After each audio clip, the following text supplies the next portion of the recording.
Amado Deus, queremos que o Senhor fale conosco, Deus. Usa a tua serva, meu Deus, pastora Bernadette, para nesse instante, ó Deus, ser esse instrumento que o Senhor quer falar conosco, Pai. Nós queremos que o nosso coração possa estar livre, desimpedido, ó Deus, sem nada que possa tirar a alegria e o brilho de a tua palavra entrar, não só nos nossos ouvidos, mas alcançar a guarita nos nossos corações também, Pai. Usa a tua serva, nós te pedimos, em nome de Jesus. Amém. Graça e paz, irmãos. Bom dia a todos, que realmente seja um dia abençoado, dia do Senhor.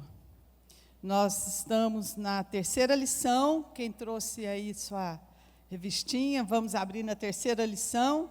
E quem não trouxe, abra comigo Lucas, capítulo 6. O texto de referência aqui é Mateus 12, 9, mas eu gosto muito da ministração de Lucas para nós aqui. Então, eu acho um pouquinho mais completa. Lucas 6, versículo 6 em diante. O texto áureo é Hebreus 4,16, que diz assim: cheguemos, pois, com confiança ao trono da graça, para que possamos alcançar misericórdia e achar graça, a fim de sermos ajudados em tempo oportuno. O escritor de Hebreus está nos dizendo para chegarmos com ousadia, com confiança, entrar na presença de Deus nessa manhã, mas também com muita reverência. Estar na presença de Deus é maravilhoso, irmãos, é um privilégio. É graça de Deus, mas a gente precisa ter muita reverência, apesar de ter confiança que nós já estamos na sala do trono. Deus está aqui nessa manhã. Amém? Por isso que realmente a gente precisa ter muito cuidado quando a gente está na presença de Deus. A Bíblia diz aqui em Lucas 6, versículo 6. E aconteceu também em outro sábado, que entrou na sinagoga e estava ensinando. E havia ali um homem que tinha a mão direita mirrada. E os escribas e fariseus atentavam nele, se o curaria no sábado, para acharem de que o acusar. Mas ele, conhecendo bem os seus pensamentos, disse ao homem que tinha a mão mirrada: levanta-te e fica em pé no meio. E levantando-se ele, ficou em pé. Então Jesus lhes disse: uma coisa vos hei de perguntar: é lícito nos sábados fazer bem ou fazer mal? Salvar a vida ou matar? E olhando para todos ao redor, disse ao homem: estende a mão. E ele assim o fez. E a mão lhe foi restituída, sã como a outra. E ficaram cheios de furor. E uns com os outros conferenciavam sobre o que fariam a Jesus.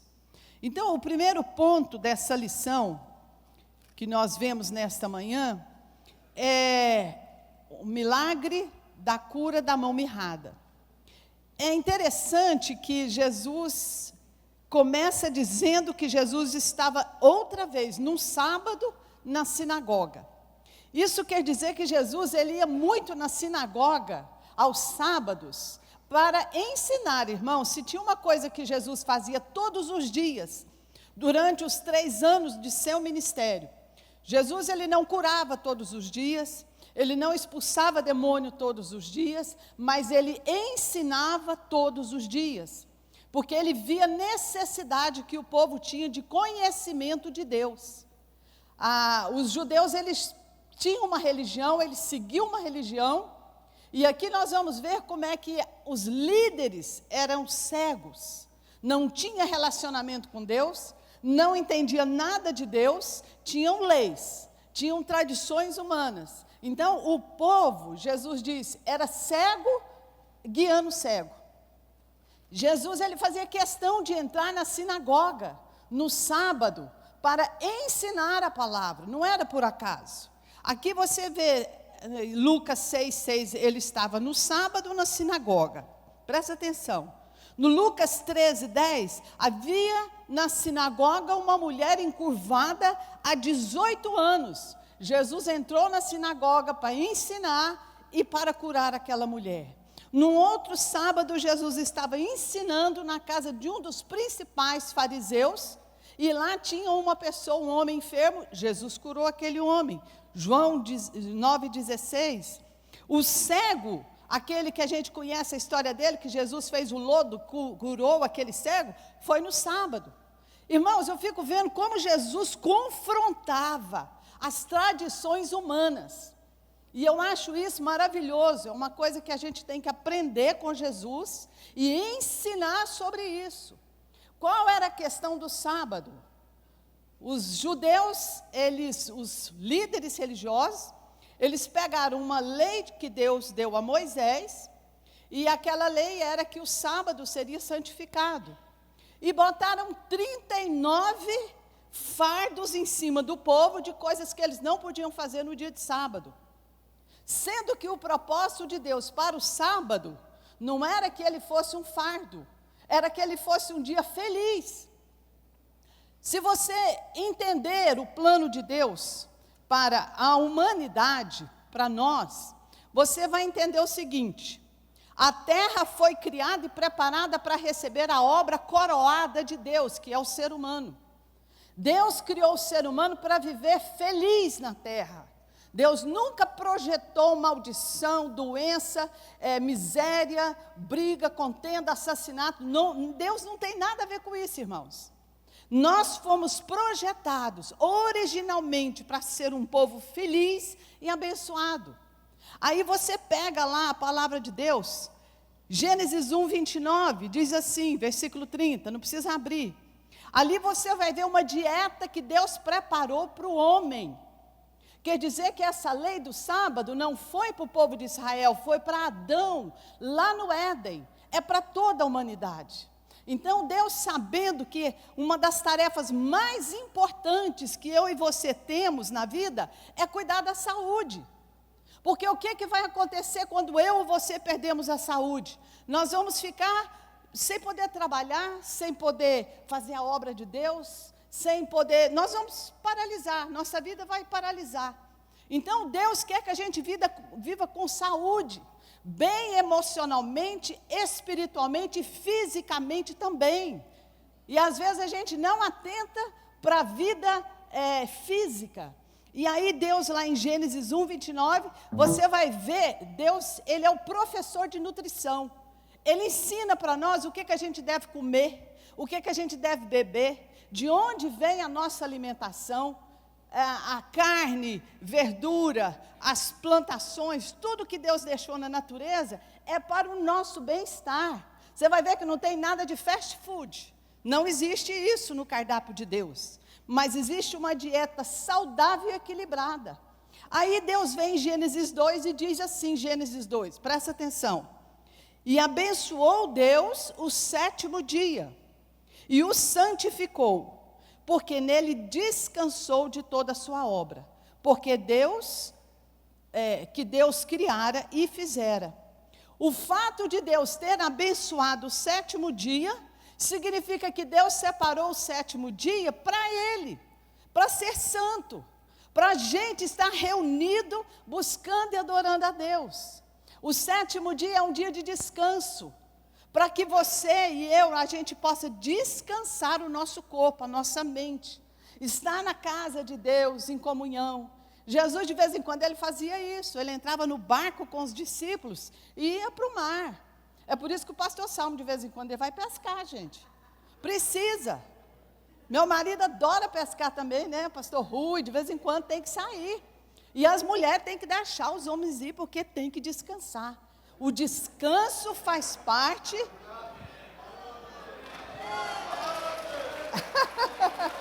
Deus é bom, irmãos.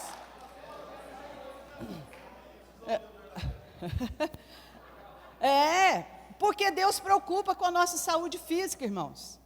E aí vem os religiosos. Pega toda essa maravilha que Deus fez, o cuidado de Deus com a gente. Esse dia santo, esse dia consagrado ao Senhor, esse dia que é dia da gente estar em comunhão com os irmãos e com Deus, dia de descanso, dia de lazer. Irmãos, não existe ninguém tão festeiro quanto Deus. Se você for contar o número de festas que tinha no Velho Testamento, Deus mandava o povo reunir para festejar, porque Deus queria o povo emocionalmente feliz, com saúde no corpo, e espiritualmente com relacionamento com Deus. É maravilhoso. Aí vem os fariseus. Fariseus quem são, irmãos? Fariseus é um grupo religioso judaico que defendia a obediência às leis cegamente. Eles inventavam, eles criavam leis, eles criavam normas, tradições humanas e queria que o povo obedecesse. Aí eu acho maravilhoso, porque o sábado era o dia deles se reunirem na sinagoga para que eles pudessem ler a Torá. Torá era o livro da lei, dos profetas que os judeus obedeciam, e eles passavam a semana inteira, todos os dias, lendo 7 capítulos por dia. No sábado eles se reuniam na sinagoga para fechar a leitura da Torá, terminando ali um ciclo e começando outro. Então eles passavam o dia inteiro lendo e decorando, E Jesus estava lá, num dia que não podia curar, num dia que era proibido fazer qualquer negócio, não podia trabalhar, não podia fazer nada. Jesus estava ali para curar, e eles consideravam a cura uma parte da medicina, portanto Jesus estava ali exercendo a medicina no sábado. Eles queriam matar Jesus, e eu gosto mais, porque Jesus ele estava ali para confrontar esse povo. Muitas vezes a gente pensa que por ser um líder religioso, você tem que receber tudo, você tem que engolir tudo. Então nós nos tornamos pessoas acomodadas, apáticas. As pessoas estão falando, estão ensinando e eu estou engolindo, eu estou pegando tudo, eu estou recebendo tudo, e eu não estou conferindo na palavra o que está escrito. Jesus disse para eles: o sábado foi feito para o homem, não o homem para o sábado. Jesus estava ali para libertar o homem, não só curar, mas libertar de algo que é terrível, irmãos. Você quer saber o que é pior, o inimigo pior do que o diabo na nossa vida? A ignorância, a falta de conhecimento de Deus, a falta de conhecimento da palavra de Deus, traz mais escravidão para nós do que o diabo hoje. Porque o diabo ele é derrotado, irmãos. Jesus já derrotou o diabo, mas a gente, por não conhecer as Escrituras, Jesus diz: vocês erram, porque não conhecem, não estudam. A escola dominical é um dos cultos mais importantes da igreja. E eu sei que pastor Carlos, pastor Salmo, eles procuram pessoas que conhecem, que não só conhecem, mas têm relacionamento com Deus. Porque para subir num púlpito, irmãos, púlpito hoje está virando vitrine de gente que quer virar artista, de farisaísmo. Púlpito hoje está virando lugar de festa, de bagunça. Gritou, fez barulho, acha que é Deus. E o brasileiro tem essa mania de mexer com a emoção dele, é Deus que está ali. Nem todo lugar que está se falando em Deus, tem Deus, irmãos. Tem tanto trabalho que eu vejo por aí, tanto culto, tanta obra gospel, que eu lembro muito lá em Êxodo, que Deus falou para Moisés: Moisés, eu vou mandar um anjo na frente de vocês. Eu não vou no meio de vocês mais não. Porque se eu for, eu vou destruir todo mundo. Então eu vou mandar um anjo. Você sabia que tem lugar que está se falando de Deus, mas Deus não está lá? Diga misericórdia, irmão. Isso é o que a religião faz. A Bíblia diz, eu gosto muito desse versículo aqui, que está lá em Hebreus. Abra comigo aí, é muito importante isso aqui, Hebreus capítulo 1. Hebreus capítulo 1, versículo 1, diz assim: havendo Deus antigamente, diga comigo, antigamente, falando Deus muitas vezes, diversas maneiras, aos nossos pais, pelos profetas. a nós falou-nos nesses últimos dias pelo Filho. Antigamente, Deus falava com o homem através de quem, irmãos? Hoje Deus fala conosco através de quem? Fala para quem está do seu lado aí, fala, se você quer conhecer a Deus, você tem que conhecer Jesus. Não é os profetas. Profetas vão trazer lições maravilhosas para nós, muito ensino. Mas se você quer ter um relacionamento com Deus, você precisa conhecer a Jesus. Continue aí para você ver. Olha o versículo 3. O qual, sendo o resplendor da sua glória e a expressa imagem da sua pessoa. Irmão, Jesus é a expressa imagem de Deus. Tem gente que medita lá no Velho Testamento e acha que conhece Deus por aquilo. Gente, a velha aliança é uma sombra para a nova aliança. Diga comigo, sombra. Então, o que é sombra? É alguma coisa que você não entende muito bem. Deus falou com Moisés e com Abraão pessoalmente para revelar a vontade dele, naqueles dias. Deus falou com Jacó em sonhos. Deus falou com Isaías em visões. Mas hoje Deus é a própria pessoa de Deus que está se revelando a nós e falando conosco, através da pessoa de Jesus Cristo. A pregação hoje, que Jesus Cristo não for o centro dela, é uma pregação religiosa. Vocês estão entendendo, irmãos? Porque hoje, Jesus fala através do Filho. Cutuca quem está do seu lado aí e fala, meu irmão, aprende isso. Hoje Jesus fala através de Jesus. Deus fala através de Jesus. Se você quer conhecer a Deus, conheça a Jesus. Medita na palavra. Por quê? Porque Jesus é o próprio Deus. Eu preciso conhecer a Jesus para ter um relacionamento perfeito com Deus. Aí eu vejo Jesus aqui confrontando. Jesus não entrou ali, ele sabia que ia ter um doente ali. Alguém que teria necessidade, mas ele fazia de propósito, irmãos. Ele ia para a sinagoga nos sábados, ele estava nos lugares nos sábados, para confrontar a religião falsa, de religiosos, que hoje simboliza aqueles mentores, que não têm relacionamento com Deus, e se dizem líderes. Quando Jesus diz, são cegos guiando cegos, Jesus está dizendo para nós, presta atenção, quem é que está te mentoreando? Presta atenção a quem você está ouvindo. Você conhece a vida da pessoa? O que ela fala está dentro da palavra de Deus? Qual é o fundamento daquilo que estão te ensinando? Irmãos, é seríssimo, é muito sério. Por que Jesus batia de frente com os fariseus? Porque era um povo hipócrita. E eu acho lindo, porque hoje muitas vezes você está vendo que a coisa está errada. Você está vendo que quem está do seu lado não está ensinando coisa certa, não está falando coisa certa. Você está numa paciência, meu irmão, não faz isso não. Jesus virava para eles e falava, hipócritas, fingidos. Irmão, Jesus não tinha papa na língua não. Com gente fingido, era na dureza mesmo, seus hipócritas. Alguém já leu isso na Bíblia? Eu estou inventando, irmãos? E por que a gente fica com tanto cuidado com gente fingido? Por que a gente fica com tanto zelo com gente que não tem caráter? Porque esse povo não tinha caráter. A finalidade da gente conhecer Jesus hoje é porque Ele está nos levando mais próximo à perfeição, ao caráter de Deus.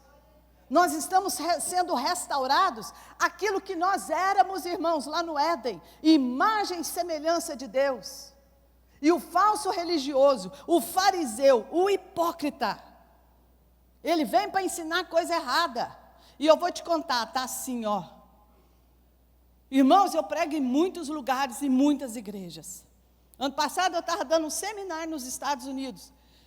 A mulher do pastor, a pastora lá disse assim para mim, Bernadette, agora aqui nos Estados Unidos está desse jeito. O povo diz assim, citando o versículo bíblico. Como é que é? Da graça? Posso todas as coisas Não, não é esse versículo, não. A tua graça me basta. Não, posso todas as coisas. Posso todas as coisas. Até o pecado. Até pecar, porque a graça de Deus me basta. Então, a graça de Deus hoje está sendo motivo para as pessoas acharem que pode pecar. Lá nos Estados Unidos, as igrejas estão enchendo em alguns lugares, porque é líder carnal pregando para gente carnal. Porque quem é carnal gosta de ouvir o que é carne, alimenta a carne. É o que eu quero ouvir. Eu vou na igreja porque eu quero ouvir é sobre isso. Eu quero ouvir como ganhar dinheiro, é como prosperar. É sobre isso que eu quero. Então, você vai numa igreja dessa, você vai ser alimentado na sua carne. Você vai ouvir o que você quer. Aí fica uma igreja carnal, cheia de gente carnal, e o Espírito Santo gemendo, numa minoria de cristãos autênticos lá no meio, mas não tem quem prega para eles. Porque a igreja é carnal atraindo gente carnal, ainda paga caro para levar gente carnal, para cantar e para pregar, para alimentar a carne daquele povo. É isso que está acontecendo no mundo, irmãos. Diga misericórdia. Jesus está ensinando para nós. Os fariseus haviam se voltado contra Jesus. Por quê? Porque eles ficaram enciumados por causa da popularidade de Jesus. Por causa dos milagres e da autoridade com que Jesus pregava. Jesus tinha autoridade, tinha poder, irmãos. Então eles ficavam enciumados. Sabe por quê? Porque eles valorizavam tanto a posição social deles, que eles eram muito importantes. Eles estavam na vitrine, eles tinham poder, eles ganhavam dinheiro. Dinheiro. Tem gente que não ganha dinheiro, mas tem poder. O que é poder? É você dominar um grupinho de gente. É você liderar um grupinho de gente. Isso é poder. E isso é perigosíssimo dentro da igreja. É muito perigoso. Então, eles valorizavam a sua posição e a oportunidade que eles tinham de ter vantagens pessoais. Aí eles já haviam perdido de vista o objetivo da vida deles. Qual é o objetivo do líder espiritual? Conduzir as pessoas a Deus. Eles conduziam as pessoas a eles. Cuidado com quem quer te trazer aqui, ó, debaixo do braço. Se você conhece alguém que prega, profetiza, que não te leva para Jesus, mas quer te fazer acompanhar ele ou ela, foge desse líder. Puro farisaísmo, pura hipocrisia. E pior, que muitas vezes fala do que não vive. Acho que a pior hipocrisia é essa, você subir num púlpito para falar alguma coisa de Deus que você nem conhece, porque você não vive. Você já ouviu alguém assim? Tem alguém aqui comigo? Diga aleluia. Eles não reconheceram Jesus como Messias, os fariseus, porque Jesus ameaçava a posição e o poder deles. Irmãos, sabe qual é o maior aferidor de caráter de uma pessoa? Poder e dinheiro. Dá um pouquinho de poder, dá um pouquinho de dinheiro, a pessoa se acha, ela se acha. Falta de relacionamento com Deus, falta de vida, de humildade, de consagração, falta de santidade, falta de propósito e visão da palavra de Deus. Quando Jesus expôs as atitudes hipócritas dos judeus, ele tornou-se seus inimigos. E eu quero te encorajar nessa manhã, para você se tornar inimigo de fariseu. Não tente negociar com o fariseu, não, que você vai se dar mal. Faça igual a Jesus, está errado, está errado. Está certo, está certo. Jesus, ele tinha uma palavra só e fala para a gente, uma palavra, sim, sim, não, não. Assim eles tentavam colocar o povo, todo o povo, contra Jesus. Porque Jesus estava desmanchando as tradições e as regras deles. O sábado é dia de revelação da palavra. O sábado, hoje nós temos é o domingo, é o 7º dia, o dia de descanso. É dia de revelação da palavra, é dia de ter relacionamento com Deus. Jesus estava lá naquele dia. E pode vir bater com ele, porque vai levar o troco. E eu quero que nessa manhã Deus levanta aqui gente como Jesus. Corajosa, ousada, destemida, mas conhecimento profundo na palavra de Deus, relacionamento com Deus, para não negociar o que a Bíblia diz. Você pode dizer um glória a Deus? Aleluia. Aí, estava lá o que tinha a mão mirrada. Deixa eu ver se eu consigo achar um lugar aqui para voltar para você seguir a revista aí. Ponto 2, alcançando milagres. Ele estava ali no sábado para começar um novo ciclo na Torá. Começar tudo de novo. E Jesus estava ali para começar tudo de novo de quem estava lá, na vida das pessoas. E os fariseus tinham que engolir Jesus, porque eles não podiam matar ele ainda. Não era chegada a hora. Eu acho bom demais, porque fariseu tem que ouvir e calar a boca. E sair fora, porque a palavra é a maior autoridade. Maravilhoso, Jesus é tremendo. Aqui marcava o fim de um ciclo velho e começava um ciclo novo, com a presença de Jesus. Olha a situação, um homem com a mão ressequida.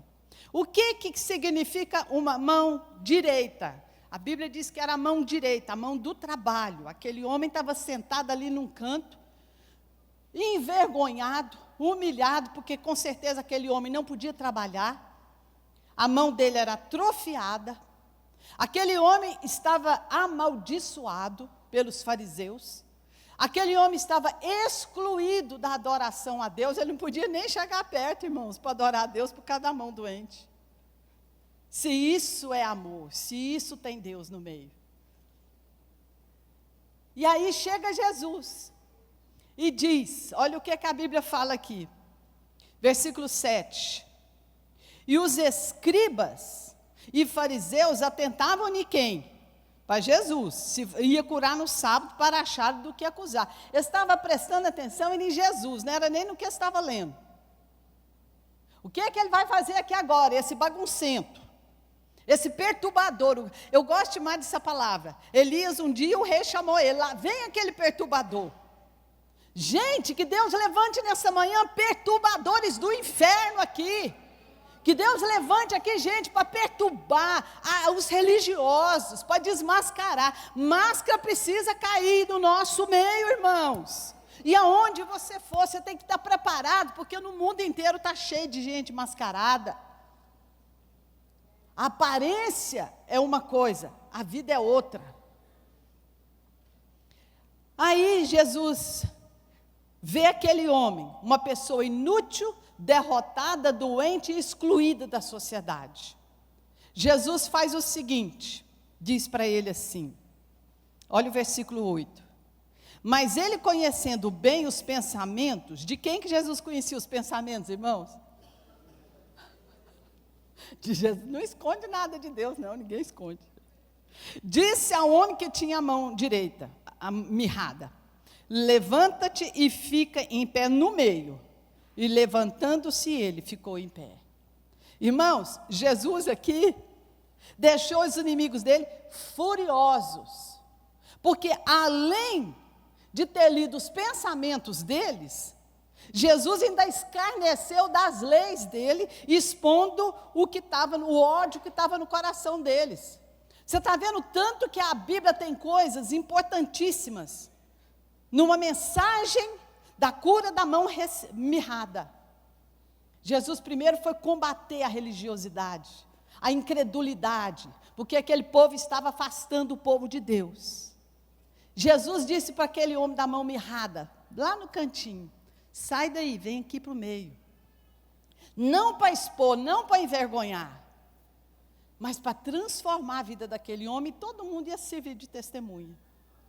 Eu me lembro bem, há 30 anos atrás, irmãos, eu estava lá dentro do meu quarto, trancada, com depressão, meu casamento acabando, minha filha doente, médico não descobriu o que a minha filha tinha, E eu acabei de fazer uma cirurgia, porque eu fiquei cega do olho esquerdo, perdi totalmente a visão. E o meu marido quebrou, faliu, não tinha dinheiro para nada. Eu não queria levantar da cama. Mas eu tinha uma vizinha que era crente. E aquela mulher vivia falando para mim, passava na porta da minha casa antes, e falava assim: Bernadette, eu estou orando por você. Que raiva que eu tinha daquela mulher. Bernadette, com aquela carinha boa dela, eu estou orando por você. E eu, uma mulher dura, revoltada, porque eu cresci, a minha infância e a minha adolescente num ambiente terrível. A minha história não é bonita, mas o meu fim é maravilhoso. Aí aquela mulher entrou no meu quarto, num dia, entrou na minha casa, meu quarto era em cima, ela subiu as escadas. Quando eu vi, estava aquela mulher batendo na porta lá do meu quarto. Eu falei: gente, que mulher atrevida. O crente, por isso que eu não gosto de crente, pensei comigo. Aí entra aquela mulher: Bernadette, hoje vai ter um culto aqui numa igreja, pertinho da nossa casa. Vem um homem do Rio de Janeiro dar uma palavra, vamos lá comigo.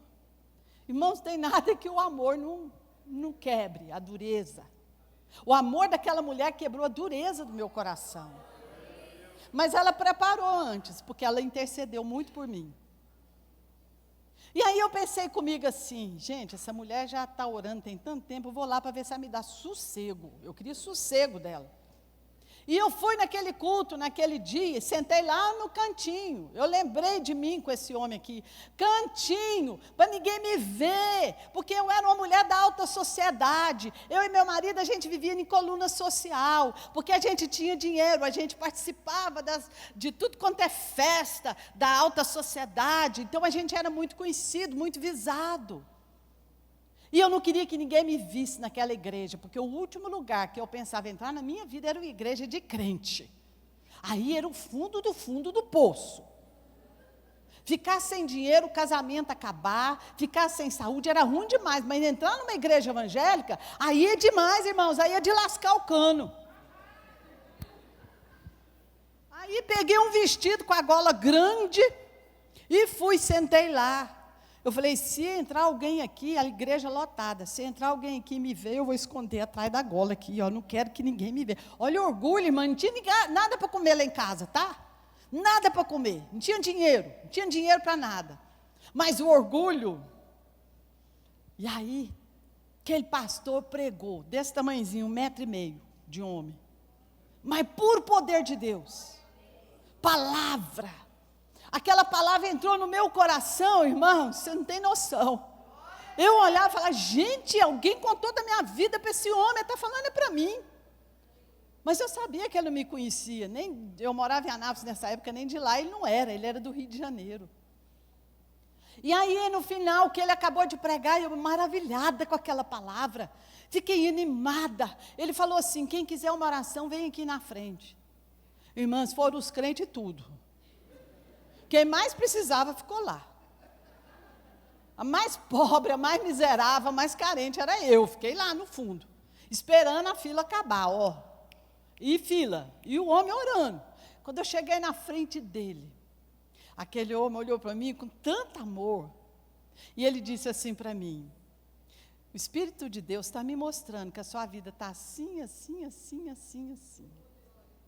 Se eu tivesse ficado lá no cantinho, caladinha, quietinha, não ia acontecer nada com a minha vida. Eu ia voltar para dentro daquele quarto, ia trancar lá e ficar tomando remédio, porque eu queria morrer. E talvez, hora dessa, eu falo muito para o meu marido e para os meus filhos: deixa eu sair, deixa eu viajar, deixa eu pregar a palavra de Deus, porque ela me curou, ela me libertou. Que se não fosse Deus na minha vida, irmãos, eu já estaria morta há muito tempo. E se eu não tivesse morta, eu não estaria casada. Minha família não estaria na bênção que hoje ela vive. Todos dentro da casa de Deus, abençoados, prosperando cada dia mais. Até um neto Deus me deu. Meu Deus, meu Deus. Deus é bom demais, né? Pastor Sal, pastora Cássia, nosso neto. Que riqueza, irmãos. Por causa daquele dia eu saí de lá e vim para o meio. E aquele homem olhou para mim e falou tudo que estava acontecendo. Eu falei: pastor, Conta para mim quem fez isso com a minha vida, porque detonou com a minha vida, uai, acabou. Eu tinha um vidão, olha como é que está a minha vida agora.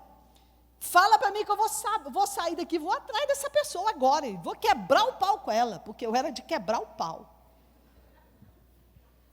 Vocês não têm noção do temperamento. Boanerges aqui, ó. Sabe o que é Boanerges, né? Filho do trovão. Irmãos, ele olhou para mim com tanto amor e falou: minha irmã, Deus não vai revelar quem fez isso não.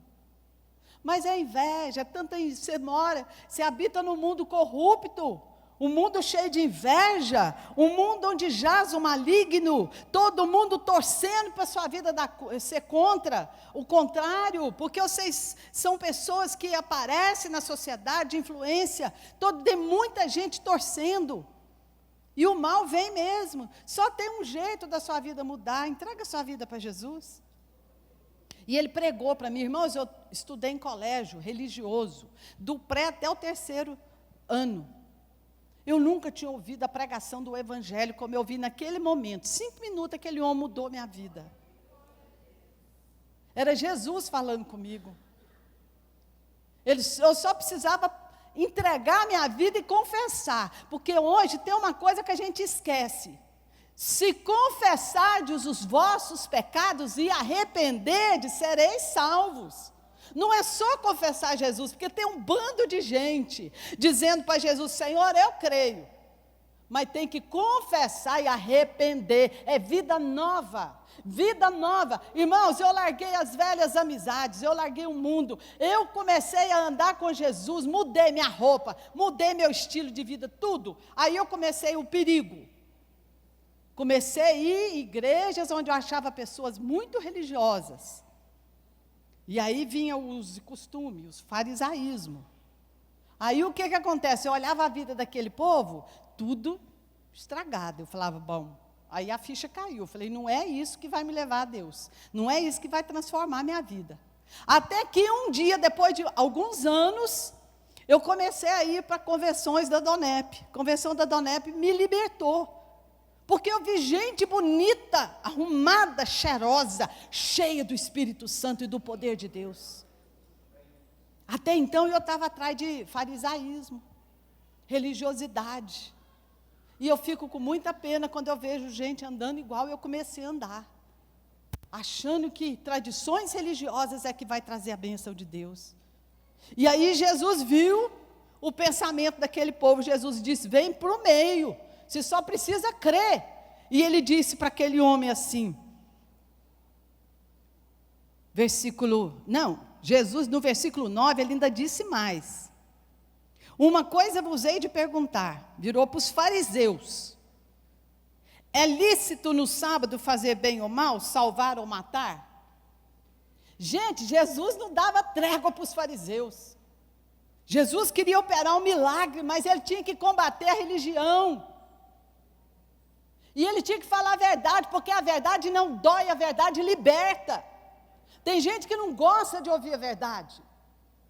Está mexendo em coisas que eu creio.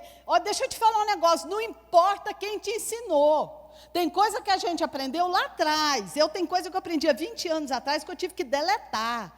Grandes nomes pregando, pastores, líderes, eu tive que deletar, porque eu descobri que não está na Bíblia. Não está na Bíblia.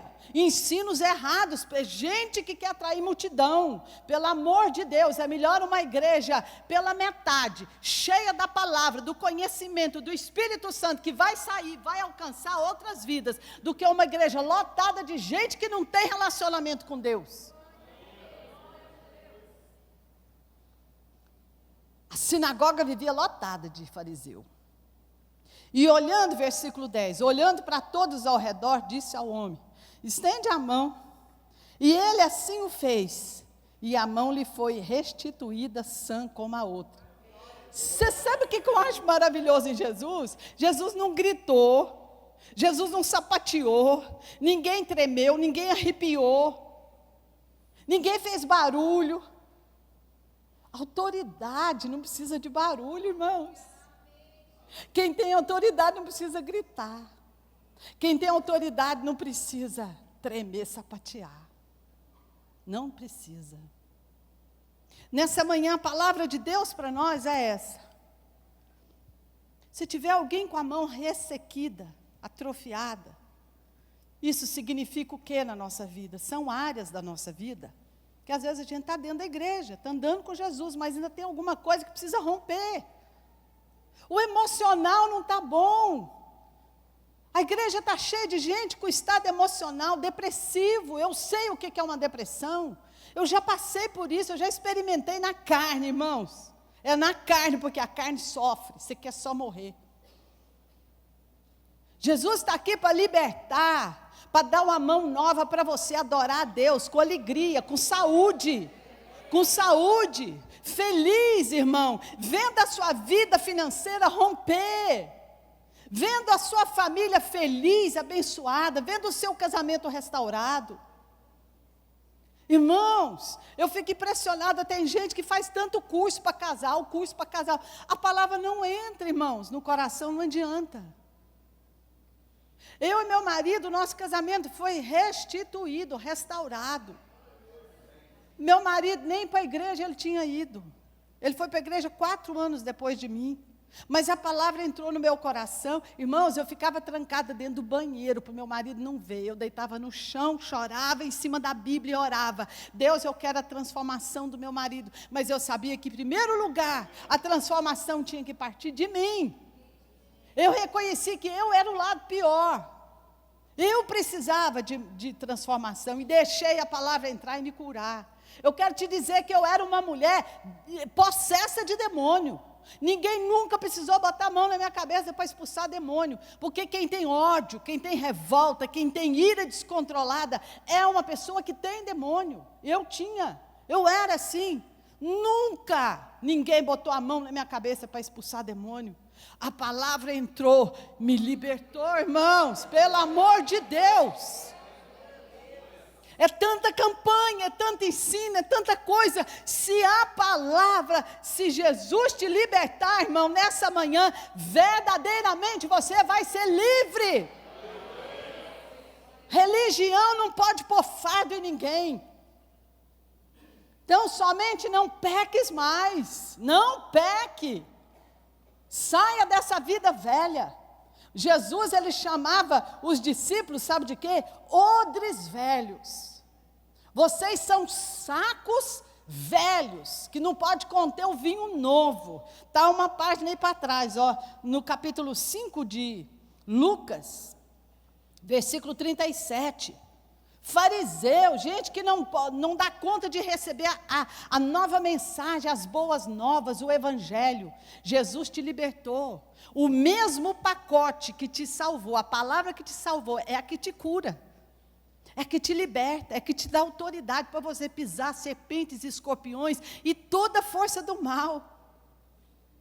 Jesus chamou aquele homem para o centro, para mostrar, expor a vida dele. Falar, a partir de hoje você é um novo homem, novo homem. Odre novo, põe vinho novo. Odre velho, tem que ter coisa velha lá dentro. Fariseu, a religião é coisa velha. Odre novo é a nova unção, a palavra das boas novas. Jesus está aqui para salvar, curar, libertar. Mas Ele quer te dar uma vida nova, uma unção nova. E quem é cheio da unção é cheio do Espírito Santo. E vida que o Espírito Santo quer encher não pode ter pecado. Porque o pecado faz vazar a unção todinha, vai embora. A unção quebra julgo, irmãos. É tempo de restauração. Você sabe o que é restauração? É voltar ao estado original. Aquilo que Adão e Eva eram no paraíso, Jesus já nos fez voltar para aquele estado original. Quem está em Jesus é nova criatura. Você não precisa mais carregar doença, você não tem que carregar fardo. Você nasceu para ser feliz. Na hora da luta, todo mundo tem luta. Esse mundo é caído, irmãos, o maligno toma conta dele. Mas dentro de nós, tem um negocinho aqui dentro de nós que chama glória de Deus. Jesus chamou o homem ali para o centro. E Jesus acendeu algo dentro dele. A presença de Deus é a glória de Deus dentro de nós. Jesus, quando ele ia subir aos céus, ele disse: eu tenho que ir, porque se eu não for, o Consolador não vem. Onde Jesus estava, ele operava maravilhas, mas só naquele lugar. O Espírito Santo foi derramado quando Jesus subiu, porque onde estiver o Espírito Santo, o outro Consolador, aquele que fará as mesmas obras que Jesus fez, ele vai estar dentro de cada crente que crê em Jesus, confessar Jesus e se arrepender dos seus maus caminhos. Eu não sei quanto a você, mas eu decidi. A glória de Deus está em mim. Minha vida não tem lugar mais para viver no pecado. Não tem, irmãos. Todos nós somos falhos. Todos nós temos defeitos. A gente peca de vez em quando, mas você também não é obrigado a viver no pecado.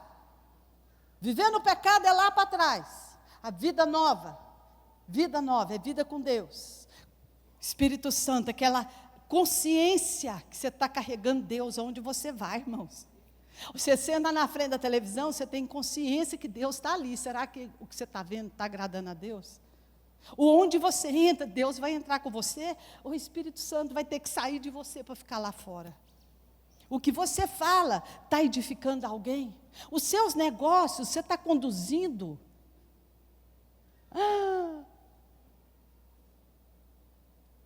Hoje à noite eu vou pregar numa igreja e vou falar sobre ser feliz nos dias de hoje, tudo na Bíblia. E dos requisitos é que um homem de negócio, ele vai bem, porque ele é justo em tudo que ele faz. Não adianta orar por prosperidade se você não é justo na sua vida de negócio. Tem gente dentro da igreja, irmãos, pedindo por propina, quer roubar, quer enganar, pede dinheiro e não paga. Quer que Deus abençoa? Conserta a vida. Está devendo, em vez de comprar mais coisa, paga o que está devendo. O fariseu vive de máscara. Ele quer mostrar uma coisa que ele não é, que ele não tem, ele não pode. Porque todo mundo agora está de carro novo, eu também tenho que trocar o meu, eu tenho que fazer isso. Paga a conta primeiro. Um dia eu vi uma pessoa falando comigo assim, marido deve para tanta gente, e mora na mansão. Ela disse assim para mim, com a cara de pau, pregadora. Deus falou para mim não vender nada, que Ele vai nos ajudar e nós vamos pagar todas as nossas contas. Eu olhei bem para a cara dela, eu falei, essa daí eu não sigo, não dou um passo atrás dela, não serve para mim. Falta de caráter. Falta de caráter, quem não conduz os seus negócios com justiça. Nessa manhã Deus está nos chamando à restauração.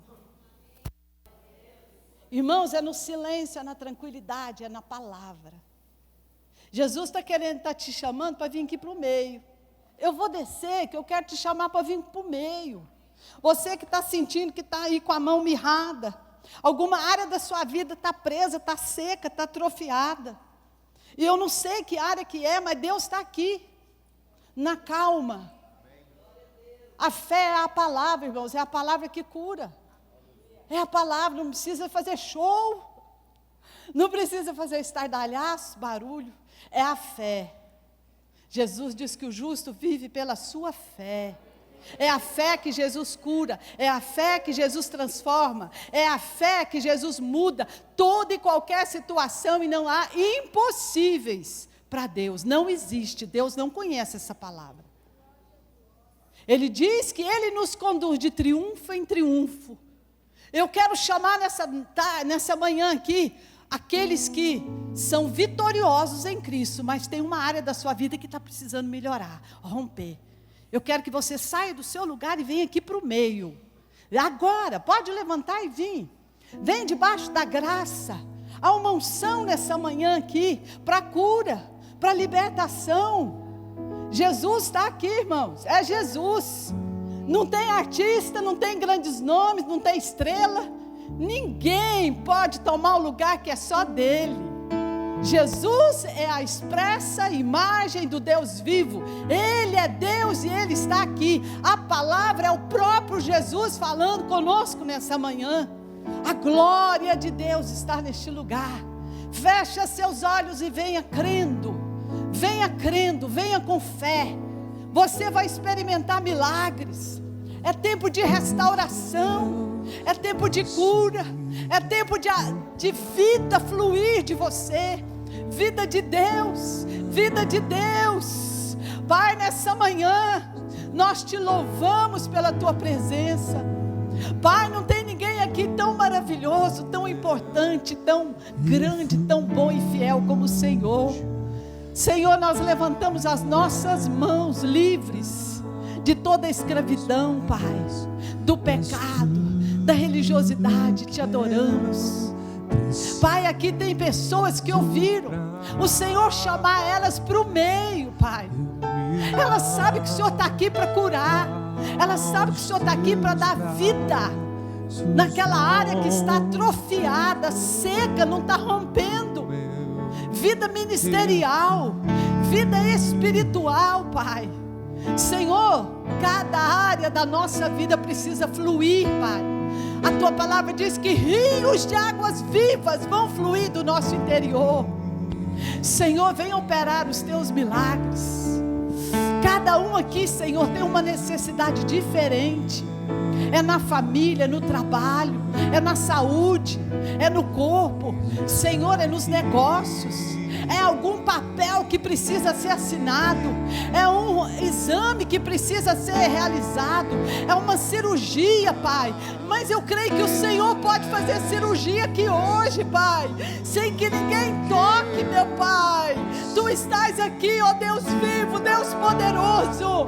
Então vem com a tua unção, vem com teu poder nesta manhã, Pai. Opera os teus milagres, restaura-nos, Pai, restaura-nos, Pai, completamente, espírito, alma e corpo. Restaura-nos, Pai, para que o teu nome seja glorificado, é para que o teu nome seja exaltado, e nós te daremos, Senhor, toda a honra, e nós te daremos todo o nosso louvor. Pai, muito obrigada pela vida de cada um. Eu sei que como aquele dia o Senhor fez na minha vida, hoje o Senhor está fazendo na vida de todos aqueles, Pai, que estão crendo na palavra, que deixaram entrar no coração a palavra. O Deus que salva, é o Deus que cura, é o Deus que restaura, é o Deus de milagres, é o Deus que opera onde ninguém pode entrar. Entra agora, Pai, onde ninguém pode entrar por nós. Entra, opera, Senhor, abençoa a tua igreja. Ó Espírito Santo, edifica a noiva, prepara-nos para a vinda de Jesus que está próxima. Enche-nos do teu poder, enche-nos do Espírito Santo nesta manhã.